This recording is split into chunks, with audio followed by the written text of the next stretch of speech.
ወዳችሁ ቤተሰቦቻችን እንዴት አላችሁ እንዴት ቆያችሁ እንዴት ሰነበታችሁ ሰላም እግዚአብሔር ባላችሁበት ቦታ ሁሉ ይብዛ መረጃው ለመላው ዓለም እንዲዳረስ ላይክ በማድረግ ጀምሩልኝ እንግዲህ ያሮስ ሁለት ጀምሯል ዛሬም አንዲት ርዕሰ ጉዳይ ነው የምንመዘው በዚህ ርዕሰ ጉዳይ ላይ ግን ሰፊ ጥርክሮችን ነው የምናቀርበው የሰሞኑ መነጋገሪያ የሆነ ጉዳይ እናስዋሳለን ከብፁዕ አባታችን ብፁዕ አቡነ ገብርኤል ጋር የቅዱስ ሲኖዶስ አባል የምዕራብ ሸዋ ሀገረ ስብከት ሊቀ ጳጳስ በፍኖተ ጽድቅ አዳራሽ ውስጥ ተገኝተው የተናገሩት ንግግር አንዘነጋውም ታዲያ በርካታ ሊቃውንቶች በፌስቡክ በቴሌግራም በዩቲዩብ በቲክቶክ በተለያዩ ማህበራዊ ሚዲያዎች ላይ መልስ ለመስጠት ሞክረዋል አብዛኛዎቹ በጽሁፎቻቸው አስፍረውታል የእመቤታችን ቤዛዊተ ዓለም መባሏ የክርስቶስ ቤዛነት ቤዛ ራሱ ምንድነው የሚለውን ከቃሉ ፍቺ ጀምሮ በርካቶች ሊቃውንቶች ተናግረዋል ምን ነው አባ ርዕሰ ሊቃውንት አባ ገብርኤል መቼ ይሆን የሚናገሩት ምን ነው ዝም አሉ ምናምን ስንል ነበረ አባታችን ታዲያ መልስ ሰጥተዋል ኢትዮጵያ ውስጥ እንዳልነበሩ ከተናገሩ በኋላ ለዛ የሚመስል ርዕሰ ጉዳይ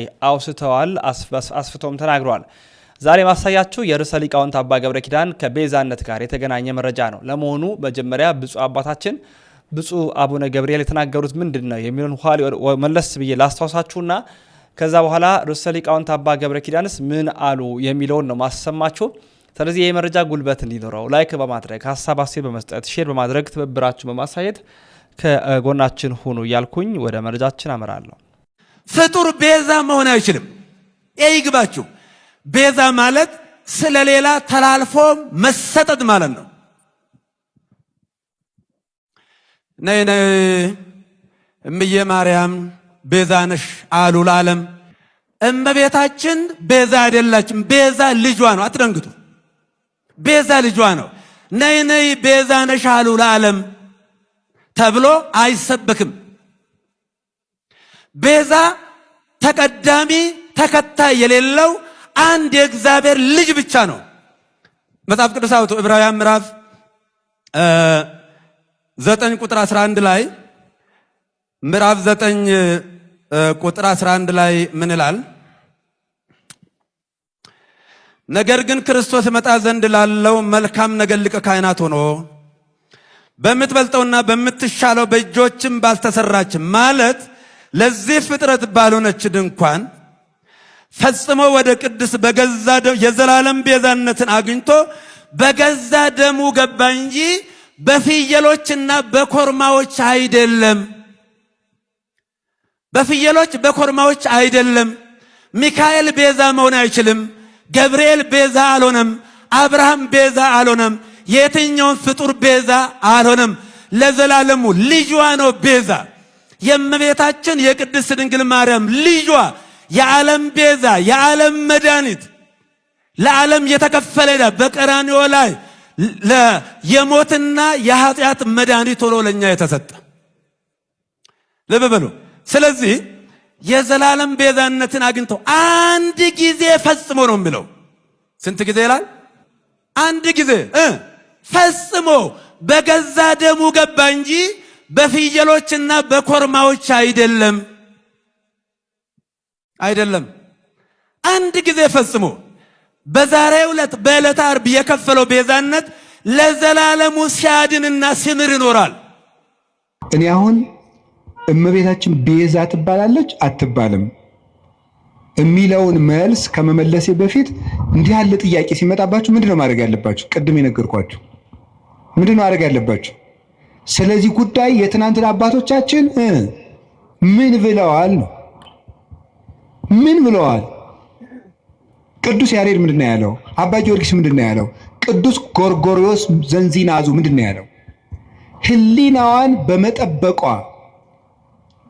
ስጋዋን ጠብቃ ንጹህ ሆና በመኖሯ ፍጹም እምነትን በመያዟ she became the advocate of Eve ነው የሚለው ከእንግሊዘኛው ቀጥታ ስለወሰድኩት የሔዋን ጠበቃዋ ቤዛዋ ሆነቻት ነው የሚለው ቅዱስ ጎርጎርዮስ ዘንዚናዙ ታዲያ ምንድነው ማድረግ የፈለጋችሁ ይባል ሄዳችሁ ትናንትን ማየት ይባላል አይባልም ሐሳብ ሲገጥማችሁ ምን ተብሏል እስኪ መምህር አባቶች ምን ብለዋል በዚህ ጉዳይ ላይ ኑረውበታል እኮ ግን እንደው ሐሳብ ይሄ ልነግራችሁ ፈልጌ ነው እኔ አንድ ገጠመኝ ልንገራችሁ ሰሞኑን ኢየሩሳሌም ነበርኩኝ እና እመቤታችን ቤዛ ትባላለች አትባልም የሚለው እዚህ በጣም ብዙ እየተምታታ ስለሆነ ብዙ ሰው ስለዚህ ጉዳይ መልስ ስጠን ምናምን እያለ ቴክስትም ያደርግልኛል። ዝም ብዬ ቁጭ ብዬ ስል ጋይድ የሚያደርገን ሰው ጀሚር ይባላል እና ጀሚር ሲሄድ ልጁን ተካልን። ልጁ ፋዲ ይባላል። አሁን ሰበሰብኩት አይደል? ፋዲ ይባላል። እና እኔ መተዋወቅ ሰውን ስሙን መጠየቅ ደስ ይለኛል። ማን ነው ስምህ ስለው ፋዲ አለኝ።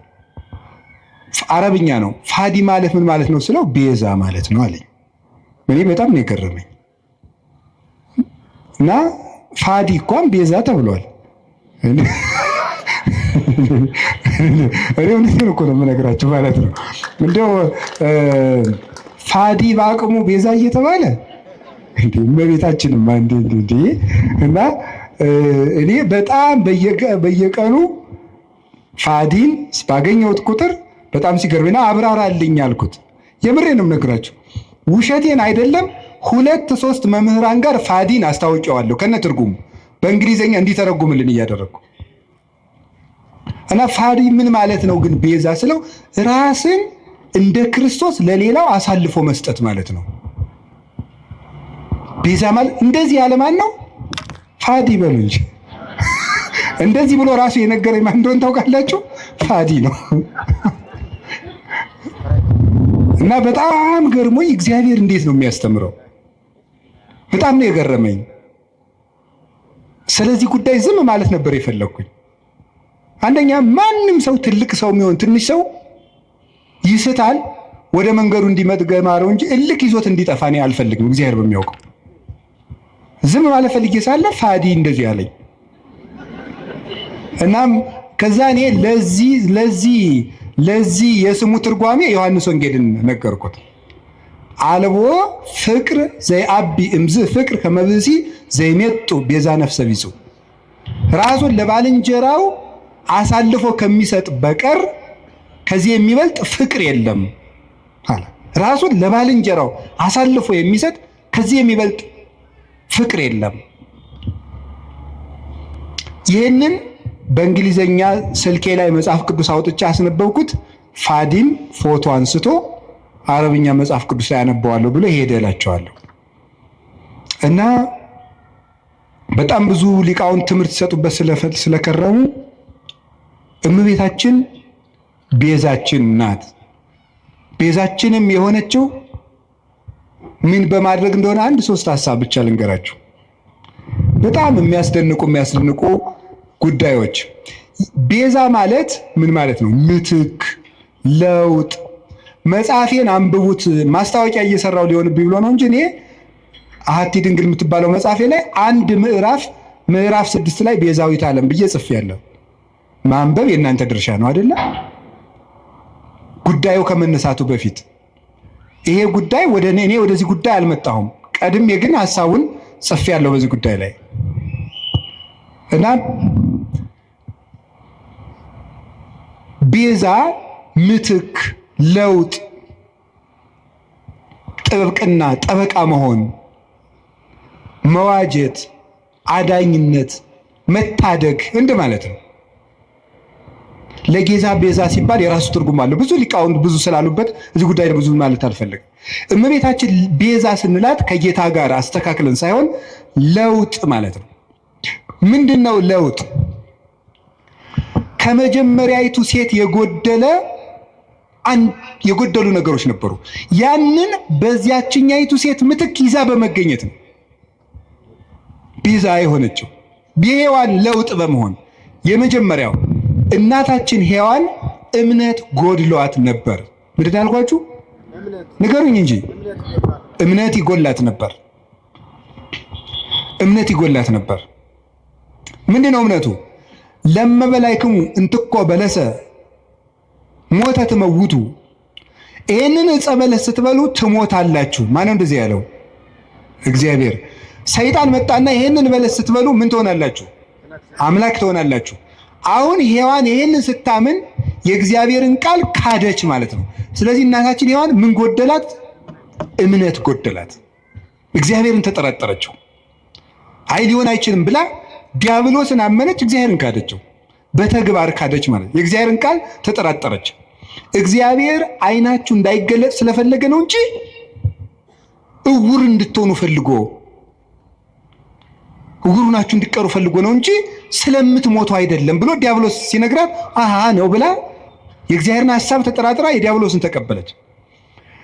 አሁን የመጀመሪያይቱ ሴት እምነት ስላጣች በዚያ እምነት ማጣት ምክንያት ሞት ወደዚህ ዓለም ገባ። ከዚያስ ሁለተኛይቱ ሔዋን ድንግል ማርያም ምን አደረገች? እግዚአብሔርን ትወልጃለሽ፣ የምትወልጂው በድንግልና ነው አላት። ይሄ ነገር እንዴት ነው ሊሆን የሚችለው ብላ ጠየቀች። እኔ ወንድ አላውቅም። ቅዱስ ጎርጎርዮስ ዘንዚናዙ ይህን ሲተረጎመው ወንድ አላውቅም ማለት እስከ ጭራሹ ከወንድ ጋር የመኖር ሐሳብ የለኝም ማለቷ ነው ይላል። ሌሎችም ቅዱስ አትናቴዎስ፣ ቅዱስ ቄርሎስ ተርጉመውታል። ሶስቱም እስከ ፍጻሜው ድረስ ሕሊና የራሱ የታተመ ነው ማለቷ ነበረ። ታዲያ ምን አለ? ለእግዚአብሔር የሚሳነው ነገር የለም ማለት ነው። ለእግዚአብሔር የሚሳነው ነገር የለም። ተወልጃለሽ አለ፣ እንደ ቃልህ ይደረግልኝ። ልብ በሉ፣ ዛሬ አምላክ ሰው ከሆነ በኋላ ሰዎች ሁሉ እንዴት አምላክ ይሆናል እያሉ ማመን አቅቷቸዋል፣ ታምር ከተደረገ በኋላ። ድንግል ማርያም ግን ሆኖ የማያውቅን ምስጢር ለመጀመሪያ ጊዜ ያመነችው የመጀመሪያይቱ ምእመን ናት። የመጀመሪያይቱ አማኝ ሆኖ የማያውቅን ምስጢር። እስራኤል ባህር ቢሸገሩ አይደንቅም። ይሄ ኖህ በውሃ ላይ ሲንሳፈፍ ስለተነገረ እናውቀው የለ። ደመና ከሰማይ ህብስት ቢያወርድ አይደንቀንም። ይሄ እግዚአብሔር መጋቢ ነው፣ ባዶዋን መሬት እንድታበቅል አድርጓታልና። ፈርዖን ቢሰጥም እሱም አይደንቀንም። እግዚአብሔር ጠላትን ማጥፋቱና መግደሉ መቅጣቱ የታወቀ ነው። የሚደንቀን ግን ድንግል እንደሆነች መጽነሷ፣ ድንግል ከወለደች በኋላ ድንግል መሆኗ፣ ሴት አምላክን ወልዷ መታቀፏ ግሩም ነው። ይሄ አይኑ መንክር ዘይደሉ ከመናንክር። እንደው ልናደንቅ የሚገባን እንደው ድንቅ ታምር ምንድን ነው ይላል ቅዱስ ኤራቅሊስ ሃይማኖተ አበው ምዕራፍ 49 ቁጥር 5 ላይ ሲናገር፣ ልናደንቀው የሚገባን ድንቅ ነገር ምንድን ነው? ሰማይኑ ዘአዝነመ ህብስተ፣ ሰማይ ዝናምን ያዘነመ ሰማይ ነው የሚደንቅህ? ወሚመ አምላክ ዘለብሰ ሥጋ፣ ወይስ ሰው የሆነ አምላክ ይደንቅሃል? በትርኑ ባሕርኑ ዘተከፍለ ከመያንሶሱ ውስቴቱ፣ እስራኤል እንዲሻገሩበት የተከፈለ ባህር ይደንቅሃልን? ወሚመ ድንግል ዘወለደት ዘይንበለ ዘር ወምድር ወለደት ተረክበ ማኅተመ ድንግልናሃ፣ የተከፈለው ባህር ያስደንቅሃል? ወይስ ያለ ዘር የጸነሰች ያለ ወንድ ዘር የወለደች ከወለደች በኋላ ድንግልናዋ ታትማ የምትኖር ሴት ትደንቅሃለች? አንተ አይሁዳዊ ለመትብለኒ ምን ትዑቱ ታምራት ዘተገብረ በኀቤክሙ፣ በእናንተ ዘንድ የተደረገ ታምራት ምንድን ነው? እስኪ ታምር ንገረኝ። ክርስቲያኖች የምትመኩበት ምን ታምር አላችሁ የምትለይ ከሆነ ምን ትዑቱ ጽንስ ዘይንበለ ዘር ወወሊድ ዘይንበለ መወልዲት ወምድረ ወለደት ተረክበ ማኅተመ ድንግልናሃ። አንተ ያለ ዘር መጽነስ ምንድን ነው? ከወለደች በኋላ ድንግል መሆን ምንድን ነው? ኮኩኒ ዛንቃ ማየ፣ ውሃ ያፈለቀ አለት ይደንቅሃልን? ወሚመ መስቀል ዘቀደሰ ዓለመ፣ ወይስ ዓለምን የቀደሰ መስቀል ይደንቅሃል? ምን ትዑቱ ስርቀተ ስብሐተ እግዚአብሔር፣ የእግዚአብሔር ብርሃን በቤተልሔም መገለጡ ምንድን ነው? ስብሐተ ኖሎት የእረኞች ምስጋና ምንድን ነው? ወውረተ ኮከብ በክሌፍና ኮከቡ ከሰው መሃል እየተሰወረ ብቻውን እየተገለጠ መሄዱ ምንድን ነው? ሐዊር በውስተ ባሕር እንዘ ይርህስ ሀገሪሁ፣ እግሮቹ ሳይረጡበት በባህር ላይ መራመድ ምንድን ነው? ሐዊረ አንካሳን፣ የአንካሶች መሮጥ ምንድን ነው? የሙታን መነሳት ምንድን ነው? ተገሰጽ እምዝንቱ ታምር ወስግድ ለዘተሰቅለ፣ ይህን ታምር አይተህ አንተ ሰው ተገሰጽ፣ ተማር፣ ለተሰቀለው አምላክም ስገድ ይላል። ታምር ይሏቸዋል የድንግል ማርያም ማኅፀን። ይህን የሚደንቀን ሁኖ የማያውቅን ነገር ያመነች ብፅዕት ኤልሳቤጥም እንዲህ ነበር ያለቻት፣ ብፅዕት አንቲ እንተ ተአምኒ ከመ ይከውን ቃል ዘነገሩኪ፣ ከእግዚአብሔር ተልከው የነገሩሽ ቃል እንደሚሆን የምታምኝ አንቺ ብፅዕት ነሽ። ያመንሽ አንቺ ብፅዕት ነሽ። ሔዋን የሌላትን እምነት ይዛ በመገኘት የሔዋን ጠበቃዋ ድንግል ማርያም ናት፣ ቤዛዋ ናት። አንድ ሁለተኛስ ድንግል ማርያም ይዛው የተገኘችው አንድ ድንቅ ነገር አለ። እሱ ምን እንደሆነ ታውቃላችሁ? ትህትና ይባላል። ሔዋን ምን አደረገች መስላችሁ? አምላክነትን ነው የተመኘችው አይደል? በለስን ስትበላ አምላክነትን መመኘት የትዕቢት የመጨረሻው ነው። ድንግል ማርያም ከዛሳ ሊቃውንት ተረጉሙላሉ መስላችሁ? ትህትና ዘይት ነው፣ መንፈስ ቅዱስ ወይም የመንፈስ ቅዱስ ጸጋ መብራት ነው ይላሉ። ዘይቱ ሲያልቅ መብራቱ ምን ይላል? ይጠፋል። ትህትና ከሰው ሰውነት ሲጠፋ መንፈስ ቅዱስ ከሰው ምን ይላል? ይርቃል። አዳምና ሔዋን የትህትናቸው ዘይት ሲያልቅባቸው የመንፈስ ቅዱስ ብርሃን ከነሱ ራቀ። ራቁታቸውንም ሆኑ። በለስም ቅጠል ቆርጠው አገለደሙ አዳምና ሔዋን። ድንግል ማርያምሳ የአምላክ ተፈሥሒ ፍሥሕት ኦ ምልዕተ ጸጋ እግዚአብሔር ምስሌኪ ደስተኛይቱ ወይ ደስ ይበልሽ ሲላት እንዲህ ያለ ሰላምታ ለሴት ይገባል፣ ለኔ ይገባኛል፣ ለፍጡር አለችው። ተመልከቱ ትሕትናዋን። በሔዋን ባለቀው ዘይቷ በኩል ሞት ወደዚህ ዓለም ገባ።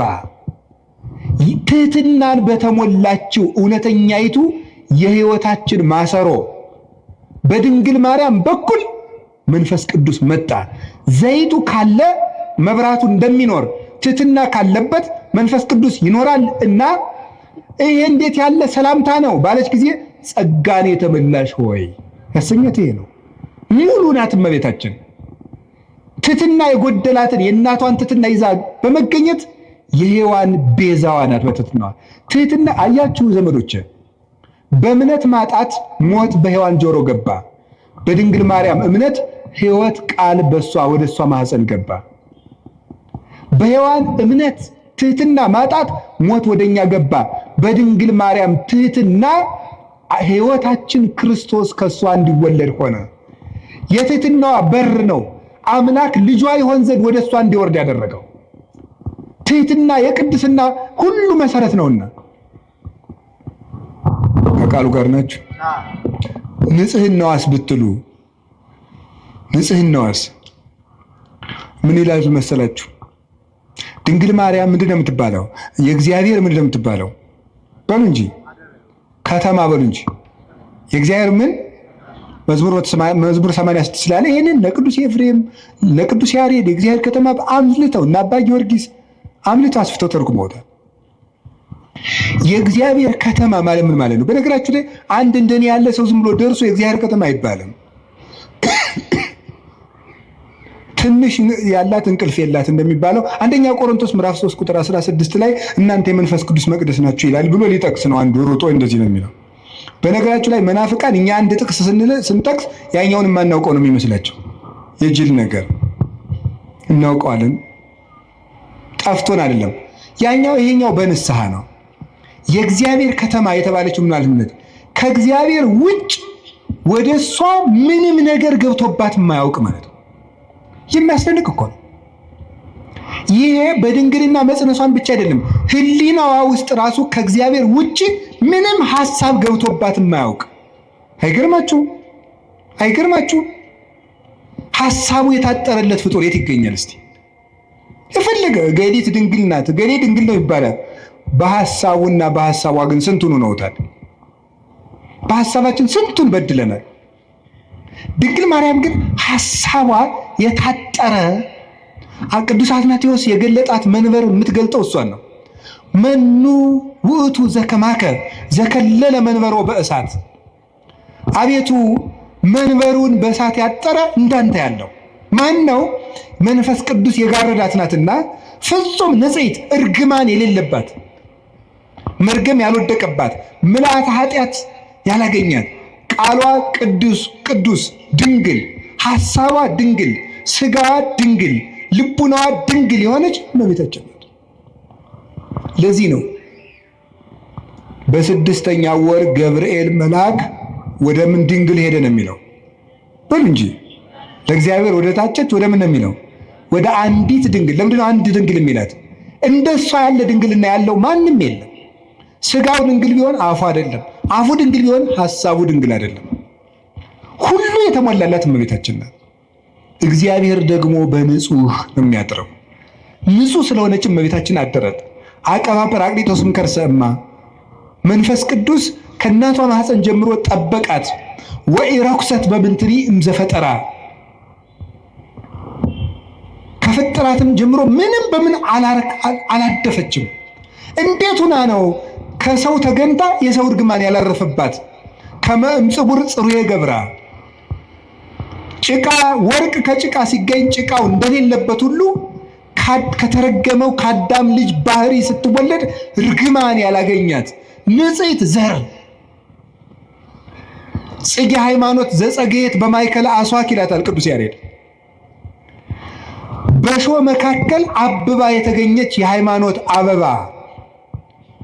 ጽጌረዳውን እሾህ አጥሮት አበባው ላይ ግን እሾህ የለም። በተረገመ ሰውነታችን ውስጥ ከተረገመ ሰዎች ተወልዳ ርግማን የሌለባት አበባ እመቤታችን ናት። የመጨረሻውን አንድ ነገር ልንገራችሁ። እመቤታችን ሔዋን ምን አላደረገችም? ድንግል ነበረች። ይሄን ያስተማረው ማን ነው? ድንግል ማርያም በድንግልናዋ የሔዋን ጠበቃ ሆነች። ቅዱስ ዮሐንስ አፈወርቅ ነው እንዲህ ያለው። ያቺ ድንግል ነበረች፣ ድንግልናዋን ግን አፈረሰችው። ለምን? ድንግልናዋን ለዲያብሎስ ጆሮ በመስጠት አፈረሰች። ይችኛይቱ ድንግል ግን የመላኩን ቃል በማመን ድንግልናዋን ጠበቀች። ስለዚህ ሔዋን ቤዛዋ ናት። የተቀደሰችው ምድር ናት። ኦሪት ዘጸአት ምዕራፍ 3 ቁጥር 15 ላይ ቁጥር 5 ላይ ምን አለው እግዚአብሔር ሙሴን? ሙሴ የቆምክባት ምድር የተቀደሰች ናትና ጫማህን አውልቅ አለው። የተቀደሰች ምድር የቆምክባት ምድር የተቀደሰች ናት። ኦሪት ዘፍጥረት ምዕራፍ 4 ቁጥር 17 ላይ ግን ምዕራፍ 3 ቁጥር 17 ምን የሚል ቃል ታገኛላችሁ? አዳም መሬት አንተ ወትገቡ ውስተ መሬት፣ መሬት ነህ ወደ መሬትነት ትመለሳለህ። እርግምተ ትኩን ምድር በእንቲአከ፣ ምድር በአንተ ምክንያት የተረገመች ትሁን። ሶከ ወአሜከላ ለይብቁልከ፣ እሾህና አሜከላ ይብቀልብህ አለው። ምድር በአንተ ምክንያት የተቀደሰች ትሁን፣ የተረገመች ትሁን አለው። ምድር ሙሴን ደግሞ የቆምክባት ምድር የተቀደሰች ናት አለው። እንዴት ነው ምድር የተረገመች ከሆነች የተቀደሰች ምድር የተገኘችው? በተረገመ ምድር ውስጥ ሙሴ የቆመባት መሬት የተቀደሰች እንደተባለች በተረገመው ሰውነታችን መሃል እርግማን ያላረፈባት የተቀደሰችው አማናዊ ሊቀ ካህናታችን ንጉሳችን ኢየሱስ ክርስቶስ የቆመባት ቅድስቲቱ ምድር ድንግል ማርያም ናት። ምን አለ ቅዱስ ዮሐንስ አፈወርቅ? ተፈሥሒ ኦግዝቴ ቅድስት ድንግል ምድር ቅድስት እንተ በጽሐኪ እግዚአብሔር እንዘ ይጽአን ዲበ ደመና ብሩህ ወወአ ውስቴትኪ። እግዚአብሔር በብሩህ ደመና ተጭኖ መጥቶ በማኅፀንሽ ያደረ ቅድስት ምድር እመቤቴ ማርያም ሆይ ደስ ይበልሽ አለት። ለዚህ ነው ቅድስት ምድር እርግማን የሌለባት ሰውነቷን ንጹሕ አድርጋ ጠብቃ ያቀረበች እሷ ናት። መጨረሻ ላይስ የምነግራቸው ድንግል ማርያም ለሔዋን በመታዘዝ ቤዛዋ ናት። እስኪ በመታዘዝ በሉ። በምን?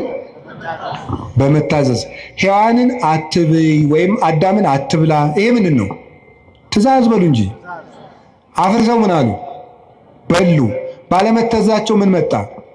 ሞት። በአንድ ሰው አለመታዘዝ ሞት ወደዚህ ዓለም ገባ አይደለም የሚለው? ገባ። አለመታዘዛቸው። ይችኛይቱ ድንግልስ እውነተኛይቱ ድንግል ድንግል ማርያም እሷሳ ምንድን ናት? ታዘዘች። አምላክን ትወልጃለሽ፣ እሺ ይደረግልኝ። መታዘዝ። ቀጥሎስ ልትወልድ 9 ወር ሞልቷት ልትቆጠሪ መንገድ ሂጂ። እሺ እንዴ እምትወልጂው ንጉስ ነው ታብዬ ሲያበቃ የምድር ንጉስ ሊቆጥረኝ መሄድ ምንድን ነው ያላለች? እሺ ብላ የታዘዘች። እሺ ወልዳሳ ሲያበቃ ወደ ግብፅ ሂጅ። እሺ ወደ ግብፅ ስትሄድ ስንት ዓመቷ ነው? የ15 ዓመት ልጅ መንገድ ሄዳ ማታውቅ። የርዕሰ ሊቃውንት አባታችን አባ ገብረ ኪዳንን መልእክት ተከታትለን የተመለስ ነው። በርካታ ሊቃውንቶች በዚህ ጉዳይ መልስ ሰጥተዋል። በቋሚ ሲኖዶስም ጉዳያቸው ታይተዋል። እሱንም በቀጣይ መረጃችን በስፋት አሰናድተን እናቀርብላችኋለን። የፊታችን የቅዱስ ሲኖዶስ ምልዓተ ጉባኤ ላይም የዚህ የፍኖተ ጽድቅ ጉዳይ በስፋት እንደሚታይ ተነግሯል። እሱንም እናስደምጣችሁ ነው የሚሆነው። ግን ላይክ ስታደርጉ ነው እና ሰብስክራይብ ስታደርጉ ደወሏን መጫናችሁን እንዳትዘነጉ ለማለት ወዳለሁ። ወንድማችሁ ልዑል መብራቱ ነኝ። ያሮስ የእናንተም የኛም ነው። ተሰነባበትን። ሰናይ ቆይታ ይሆንላችሁ።